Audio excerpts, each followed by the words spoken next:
je vais isoler la table de chevet, je la sélectionne à l'intérieur du gestionnaire d'objets, j'appuie ou je clique plus exactement sur Magic Solo, j'appuie sur la touche O, j'effectue une rotation pour m'apercevoir que lors de la mise à l'échelle tout à l'heure, j'ai trop réduit la profondeur ou la largeur de l'objet. Donc dans Mouvement Objet, je ne tape pas 19 cm, mais 35. J'appuie sur Enter. Ensuite, je vais sélectionner ou cliquer sur l'icône des objets 3D pour sélectionner le cylindre qui constituera la base de notre lampe de chevet. Donc j'appuie sur la touche O du clavier. Nous avons ici donc le cylindre. Ce cylindre, nous allons faire en sorte qu'il y ait une partie extrudée en haut et en bas. Alors nous allons convertir, vous appuyez sur la touche C du clavier, voilà qu'il est converti. Ensuite, vous allez appuyer sur la touche K du clavier, c'est la touche Knife en anglais couteau. Alors j'aimerais couper au niveau supérieur, mais dans le sens de la largeur. Vous allez dans Options, nous n'allons pas travailler en mode ligne, mais en mode boucle. Donc je me positionne ici, c'est parfait. Alors toute la difficulté réside dans le fait qu'il est impossible de taper un décalage précis. J'aimerais que ce soit situé à 5% de la hauteur de mon cylindre. Alors un petit truc, vous ne cliquez pas. Donc vous positionnez n'importe où ici sur le cylindre, vous lâchez le bouton gauche de la souris, vous appuyez une fois sur la touche majuscule. La découpe pour l'instant est gelée, mais n'a pas encore été effectuée. Au niveau de décalage, vous tapez 95% ou 95, vous appuyez sur Enter, la découpe est correctement positionnée. À partir de cet instant, il suffit de faire un clic gauche à l'extérieur de l'objet, comme ceci. Nous avons donc bien une découpe qui a été réalisée, qui comprend 5% de la totalité de la hauteur de l'objet. On va effectuer la même opération dans la partie inférieure. Je me positionne peu importe où, je lâche la souris, j'appuie sur la touche majuscule du clavier, décalage, ce sera de 5%, j'appuie sur Enter, j'effectue un clic gauche par exemple ici. Nous allons sélectionner ces deux parties ici, la partie inférieure et la partie supérieure. Donc je vais me mettre ici en mode de sous-objet polygone. Ensuite en sélection par boucle, donc j'appuie sur la touche U et puis sur la touche L. J'ai oublié d'appuyer sur la touche 0 au départ, ou la touche 9, donc je réappuie sur la touche 9, je recommence, donc 9, et puis U et puis L, et puis je clique sur la partie supérieure, comme ceci. Ensuite, j'appuie continuellement sur la touche majuscule pour sélectionner la partie inférieure. J'effectue une extrusion, j'appuie sur la touche D du clavier, je clique, je ne lâche pas le bouton gauche de la souris, je vais vers la droite, où là je vais taper une distance de 2 cm, 2 cm et demi, ce qui est déjà beaucoup, mais bon, voilà. J'appuie sur la touche H, la touche F2, de nouveau la touche H. Là nous avons la table de chevet, là nous avons le cylindre. Donc j'appuie de nouveau sur la touche E et je vais placer le cylindre. Oups, là je n'ai pas tout sélectionné, donc CTRL Z. Donc là la sélection est toujours bien présente, donc je dois désélectionner cette sélection. Comment? Eh bien je clique ici sur l'icône modèle, donc là c'est bien l'ensemble de l'objet qui est sélectionné.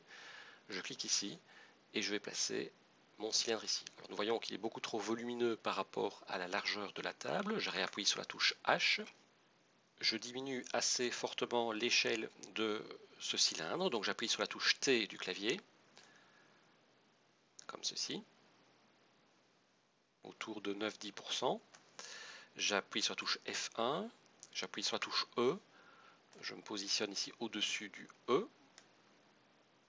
Alors, je vais encore diminuer l'échelle, mais pas dans le sens de la hauteur. Donc comment faire? Donc j'appuie sur la touche T, et puis je me positionne ici, à cet endroit précis. Et puis là, je diminue encore la circonférence. J'appuie sur la touche E, la touche F2 pour me positionner plus ou moins au centre de ma table de chevet, comme ceci. Je reviens en vue perspective, F1. Et je vais poser ce premier cylindre sur le E en faisant appel à nouveau à la fonction drop it, table de chevet gauche, drop it. Oui, la hauteur, on verra par la suite. Alors maintenant, je vais ajouter une tige qui va être basée sur ce cylindre, cette tige qui va nous permettre de soutenir l'abat-jour. Je clique sur l'objet 3D. Ensuite, je choisis cylindre. Je diminue fortement le rayon. Je vais taper une valeur de 0,5. La hauteur, je tape 15. Enter. Nous allons faire appel de nouveau à la fonction transférer. Nous pourrions certes travailler en mode 4 vues, en vue dessus, et pour la positionner. On va changer de méthode. Donc j'appelle le commandeur, majuscule C, transférer.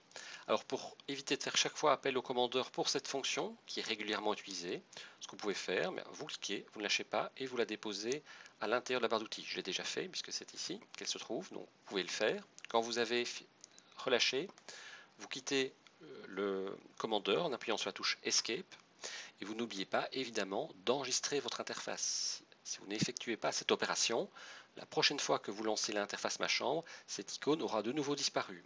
Donc pour éviter ce type de problème, fenêtre, interface, enregistrez l'interface sous, et vous écrasez simplement Ma Chambre, et vous cliquez à nouveau sur Enregistrer.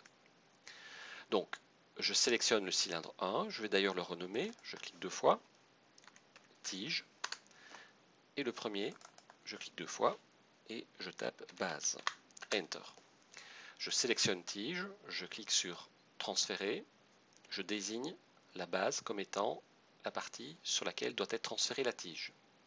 Alors pour l'instant la tige on ne la voit pas parce qu'elle est vraiment à l'intérieur, donc je sélectionne tige, j'appuie sur la touche E, et puis ici je la positionne ici, comme ceci. Alors on peut zoomer en appuyant sur la touche A. Alors pour la positionner correctement, eh bien là on va faire appel plutôt à Drop It, je clique sur Drop It, sélectionne la base, et je clique sur Drop It. Alors maintenant, nous allons passer à l'abat-jour. Alors, la base de cet abat-jour sera constituée d'un cercle. Donc, je clique sur les objets 2D. Je choisis cercle. Alors, ce cercle, on appuie sur la touche O pour voir où il se trouve. Je vais d'abord modifier son orientation. Donc, j'appuie sur la touche R. Je me positionne sur l'axe rouge. Alors là, on va dans les moins. Donc, moi, je préfère aller dans les plus. Donc, j'appuie, je vais plutôt dans l'autre sens. Puis, j'appuie sur la touche majuscule. Et là, nous sommes à 90 degrés. J'appuie sur la touche F2, la touche H. Alors, la circonférence est énorme, on va la diminuer.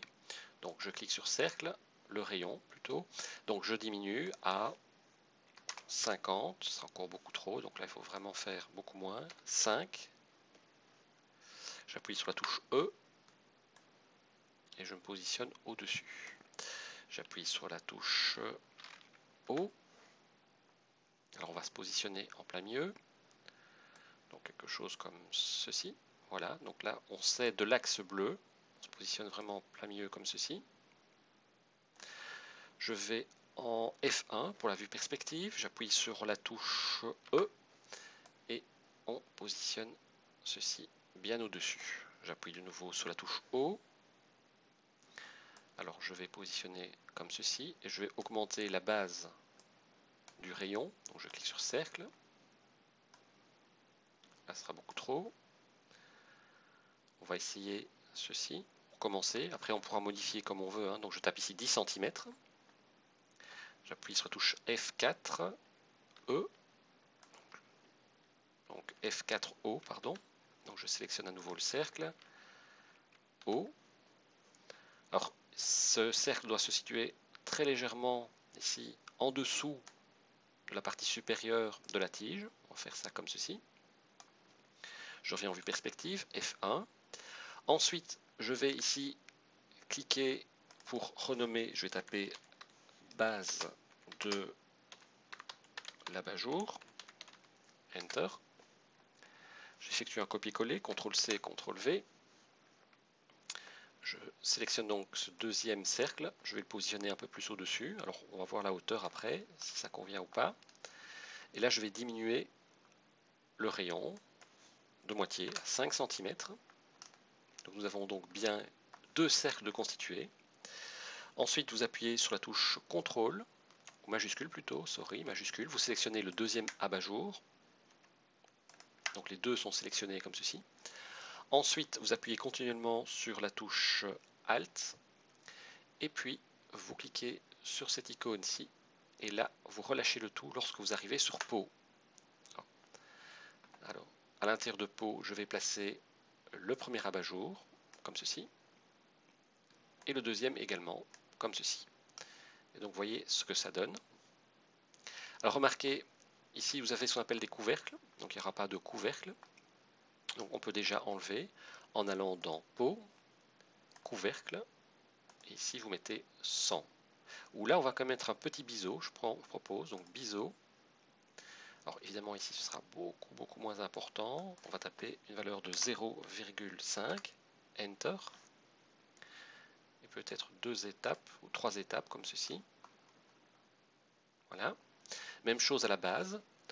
Donc type de fin, pardon, ici sur fin, vous mettez biseau uniquement. Donc c'est la partie inférieure. J'appuie sur la touche O pour bien voir la touche. Voilà, je zoome comme ceci. Je tape également 0,5 et 3. Voilà. Alors, le résultat est-il correct? Pas vraiment. Je vais modifier certaines choses. Donc, je sélectionne la base de l'abat-jour. Je clique, j'appuie sur la touche E et puis je augmente un tout petit peu la taille comme ceci. La base ici peut être également un tout petit peu abaissée. Alors évidemment, il faut voir avec l'ensemble de la scène. Donc si je fais réapparaître le tout, donc je clique sur S, voilà ce que ça donne. Alors pour éviter chaque fois de se positionner, nous allons installer une caméra. Nous modifierons après la lampe.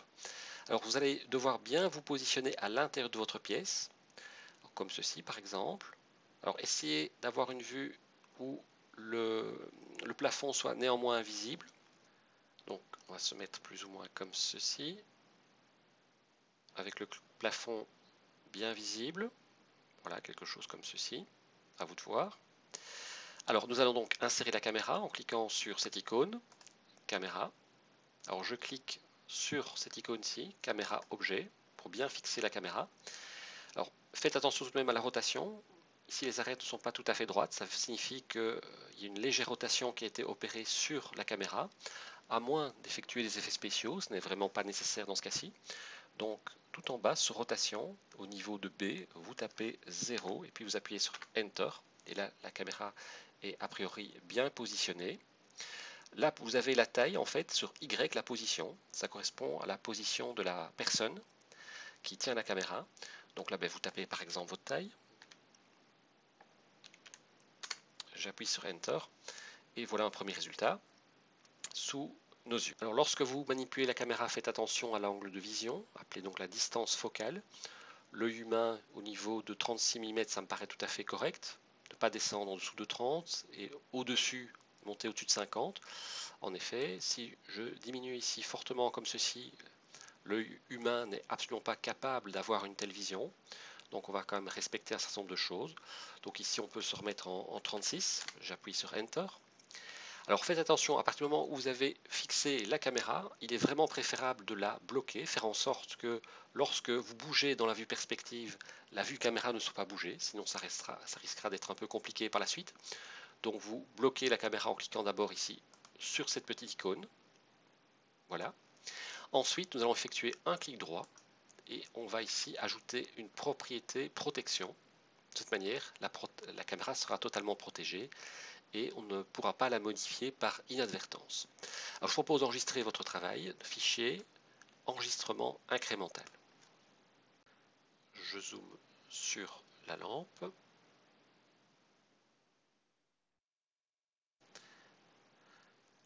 Là, je pense que ce n'est pas très bon, donc je clique sur base de l'abat-jour, je clique sur l'axe bleu et j'allonge un tout petit peu. Je vais réduire encore davantage la partie haute, donc je sélectionne base de l'abat-jour 1, et je mets plutôt 4 cm. Et je vais encore abaisser l'ensemble de l'abat-jour, donc j'appuie sur la touche majuscule, je sélectionne le deuxième ici, base de l'abat-jour, touche E, et je descends comme ceci. Augmenter la taille un tout petit peu de l'ensemble, donc je vais tout regrouper, donc je clique sur pot, j'appuie sur la touche majuscule, tige et base. J'appuie simultanément sur les touches Alt plus G.